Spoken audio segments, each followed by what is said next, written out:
All right, here we are. It's Friday, the 22nd of September. I want to talk about an incident that happened in Haymarket, Virginia. Timing is about the same as the Scout Schultz shooting, a couple days apart. Very similar incidents. Wrote down some notes here so I can keep this stuff straight. So let's talk about this incident in Virginia. It was a 15-year-old kid, male. He was shot and killed by the cops. Let's see.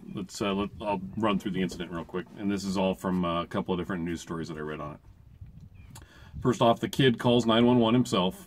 He tells the 911 operator that he has a hostage, his mother.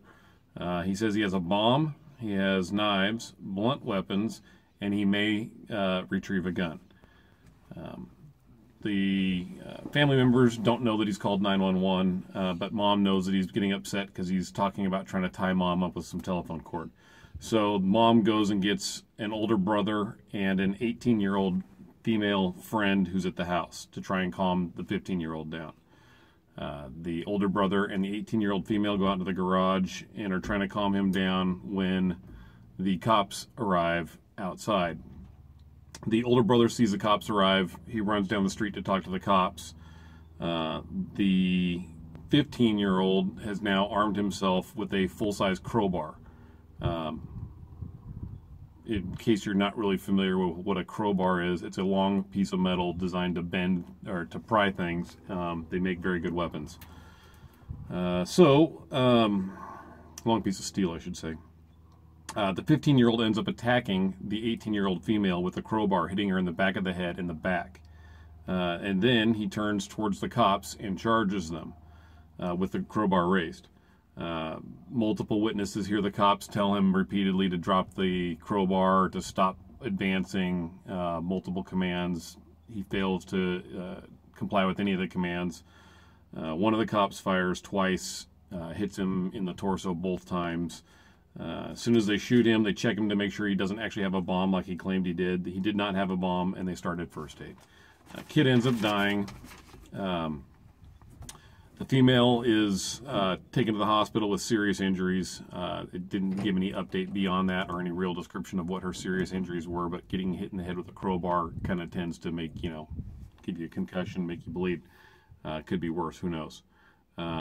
The DA, after their investigation about a week long, looks at the shooting, says it's justified, which it is. So here's the important part that I'm taking away from this, that I want you to take away as somebody watching this video. According to the family, this is in the news story that I read, according to the family, the 15-year-old had tried to kill himself the night before by hanging himself. According to the family, he still had ligature marks on his neck the day that he was shot by the cops. And according to the father, the police killing the boy was unnecessary.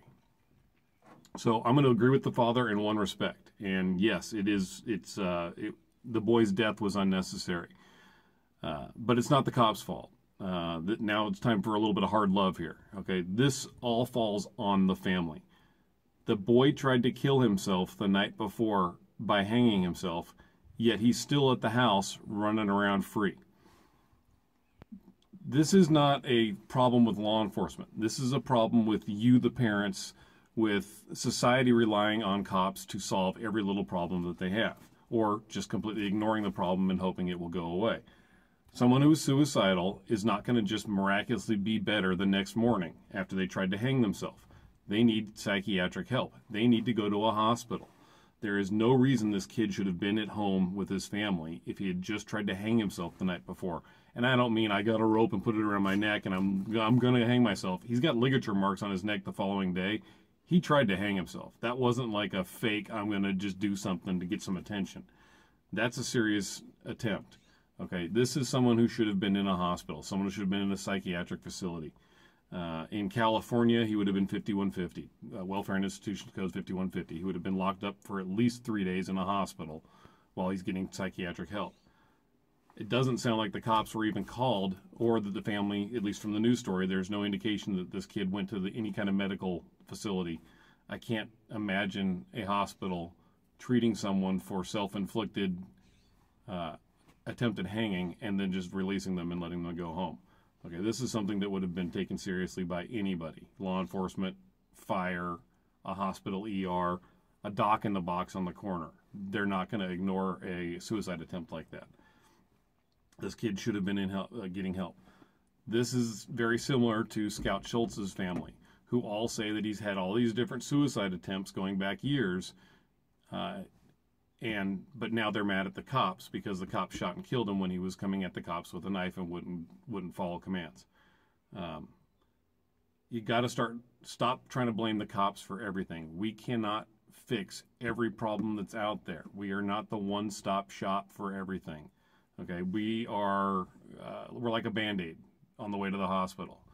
We solve little problems. We don't solve these long-term problems. If people are having psychiatric issues, we can try and get you where you need to go, but we aren't the solution. We're like 411. We're going to point you where you need to go.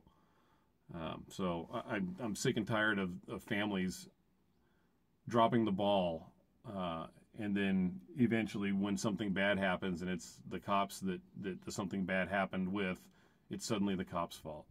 I'm sorry, but personal responsibility. You folks failed this 15-year-old kid. The family failed this 15-year-old kid. This is not on law enforcement. Don't try and put that on us. That's it. Feel free to comment. Let me know what you think.